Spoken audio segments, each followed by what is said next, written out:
Nisso eu não saberia admirar suficientemente a sabedoria e o proceder de Deus, que não somente castigou Amã como ele merecia, mas empregou para isso o mesmo expediente de que ele planejara servir-se para se vingar de seu inimigo. Os maus deveriam aproveitar-se desse exemplo, pois vemos o mal que eles desejam para os outros cair muitas vezes sobre a cabeça deles próprios. Amã assim veio a perecer, por haver insolentemente abusado da excessiva afeição com que Artaxerxes o honrava. O soberano deu à rainha o confisco de todos os seus bens. Sabendo então que Mardoqueu era tio da princesa, entregou-lhe o anel que antes Amã usava. A rainha deu-lhe também todos os bens de Amã e suplicou ao rei que a tirasse da dúvida em que a punham as cartas que aquele malvado escrevera em nome do rei a todas as províncias do império para fazer massacrar todos os judeus no mesmo dia, pois a morte ser-lhe-ia muito mais doce que sobreviver à ruína de seu povo. O soberano não teve dificuldade em lhe conceder o que ela pedia.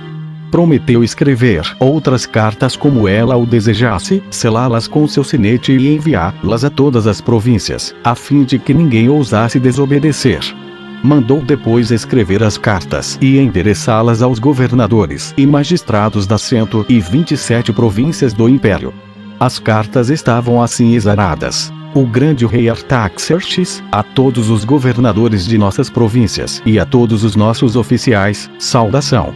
Acontece muitas vezes que aqueles aos quais os reis, por um excesso de bondade, cumulam de benefícios e de honras deles abusam, não somente desprezando os seus inferiores, mas se elevando com insolência contra os seus próprios benfeitores, como se tivessem deliberado abolir toda espécie de gratidão entre os homens e julgassem poder enganar a Deus e esquivar-se à justiça. Assim, eles, quando o favor de seus príncipes os constitui em autoridade no governo de seus estados, em vez de cuidar somente do bem público, não temem surpreendi-los pelo excesso de suas inimizades particulares e nem receiam em oprimir os inocentes com calúnias. E isso não é apenas uma ideia ou simples suposição ou exemplos passados, mas um crime que os nossos próprios olhos testemunharam e que nos obriga a no futuro não prestar fé tão facilmente a qualquer acusação, mas cuidar antes de indagar da verdade, a fim de castigar severamente os culpados e proteger os inocentes, julgando de uns e de outros por suas ações, e não pelas palavras. Amã, filho de Amedata, amalequita de nacionalidade e por isso estrangeiro, e não persa, educado por nós com tal honra que o chamávamos nosso pai, razão pela qual havíamos ordenado que todos se prostrassem diante dele, e considerado primeiro depois de nós, não pôde conservar-se em tanta honra nem guardar moderação em tão grande prosperidade. Sua ambição levou-o a atentar contra o nosso país, chegando mesmo a querer persuadir-nos de mandar matar Mardoqueu, a quem devemos a vida, e a procurar, com os seus artifícios, fazer a rainha Ester, nossa esposa, correr o mesmo perigo, a fim de que, privando-nos das pessoas mais queridas, afeiçoadas e fiéis, ele pudesse apoderar-se da coroa. Como, porém, reconhecemos que os judeus, cuja ruína ele nos fez decretar, não são culpados, mas, ao contrário, observam uma disciplina muito santa e adoram ao Deus que nos pôs o cetro nas mãos, tal como nas de nossos predecessores, e que conserva este império, não nos contentamos em apenas isentar esse povo do castigo que lhe seria infligido pelas cartas que Amã nos persuadiu a escrever, das quais não deveis fazer nenhuma conta, mas ordenamos que os trateis com muita honra. Assim, para fazer-lhes justiça e obedecer à vontade de Deus, que nos governa e nos manda castigar os crimes, mandamos enforcar às portas de Susão esse pérfido homem.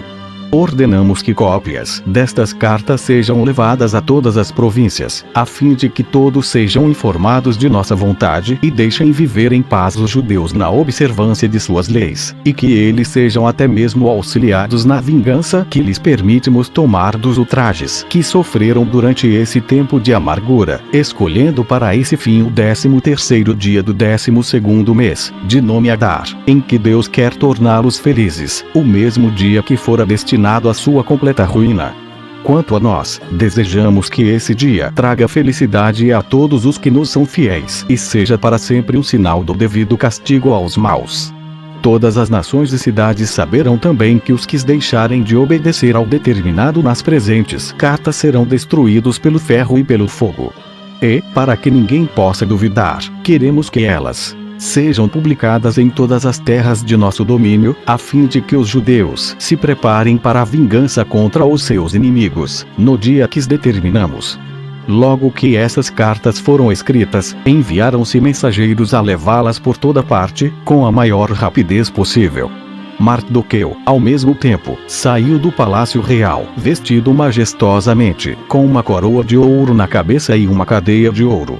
Os judeus que estavam em Suzã, vendo o grande prestígio que ele desfrutava, tomavam também parte na sua felicidade. Os judeus das províncias, para onde as cartas do rei haviam sido levadas, consideraram-nas, em transportes de alegria, uma luz favorável que lhes anunciava a libertação, e os seus inimigos sentiram tanto medo do ressentimento deles que vários se fizeram circuncidar, a fim de não perecer. Os correios do rei não deixaram de comunicar aos judeus que eles podiam, no 13º dia do 12º mês, ao qual chamamos Adar, e os macedônios, distro, vingar-se impunemente dos inimigos. Assim, não havia príncipe, governador, grande ou magistrado que não prestasse honras aos judeus, de tanto que eles temiam Mardoqueu. Quando chegou o dia marcado para a vingança dos judeus, eles mataram, em Suzã, cerca de 500 homens. O rei disse-o à rainha e perguntou-lhe se ela estava satisfeita, porque nada havia que ele não fizesse para contentá-la. Ela rogou-lhe que prolongasse a vingança até o dia seguinte e mandasse enforcar os 10 filhos de Amã. Ele a satisfez, e assim, no 14º dia daquele mesmo mês, os judeus mataram ainda em Suzã cerca de 300 homens, sem tocar em coisa alguma de seus bens.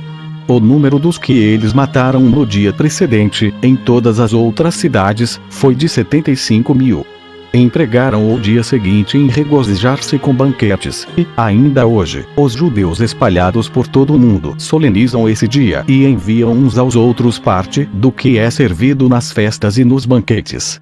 Mardoqueu escreveu a todos os judeus súditos do rei Artaxerxes que solenizassem aqueles 2 dias e ordenassem aos seus descendentes fazer o mesmo, para que fosse conservada a memória daquele fato, pois era muito justo que, tendo ódio mortal de Amã feito com que corressem o grande perigo de serem exterminados, eles agradecessem a Deus para sempre, não somente por tê-lo salvo do furor de seus inimigos, mas por lhes providenciar o meio de se vingarem deles.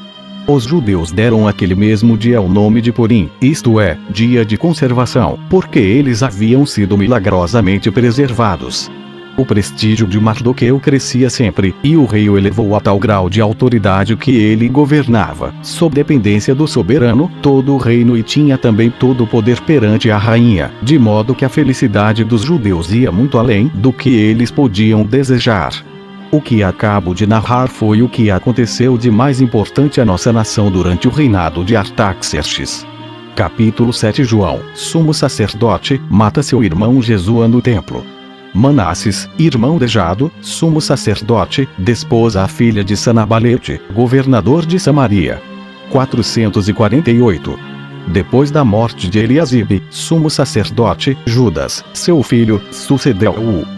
Tendo morrido Judas, João, seu filho, sucedeu-o, e foi causa de que Bagose, general do exército de Artaxerxes, profanasse o templo e impusesse aos judeus um tributo de 500 dracmas, pagas à custa do público, para cada cordeiro que oferecessem em sacrifício. Isso aconteceu por um motivo, que relatarei a seguir. Bagose estimava muito Jesua, irmão de João, e prometera obter-lhe o cargo de sumo sacerdote. Um dia, quando os 2 irmãos estavam no templo, tiveram por esse motivo uma discussão, e João, arrebatado pela cólera, matou o irmão naquele santo lugar, cometendo assim um crime abominável, tanto que não há exemplo de semelhante impiedade entre os gregos, e nem mesmo entre os povos mais bárbaros. E Deus não deixou impune esse sacrilégio. Por essa causa, os judeus perderam a liberdade, e o templo foi profanado pelos persas. Logo que Bagose soube disso, veio gritando com furor: Pai, miserável que sois, não tendes medo de cometer no vosso próprio santuário um crime tão espantoso. Ele quis em seguida entrar lá e, como quisessem impedi-lo, disse com voz ainda mais forte: Credes-me então mais impuro que esse corpo morto que vejo aí estendido? Dizendo essas palavras, entrou no templo e serviu-se desse pretexto para perseguir os judeus durante 7 anos. Depois da morte de João, Jado, seu filho, sucedeu-o no cargo de sumo sacerdote. Ele tinha um irmão de nome Manasses, o qual havia desposado Nicasis, filha de Sanabalete, Chuteense, e governador de Samaria, criado por Dário, rei dos persas. Sanabalete o escolhera para genro, porque, vendo que Jerusalém era uma cidade célebre e que causara muitas preocupações aos assírios e à Baixa Síria, tentou por esse meio conquistar o afeto dos judeus.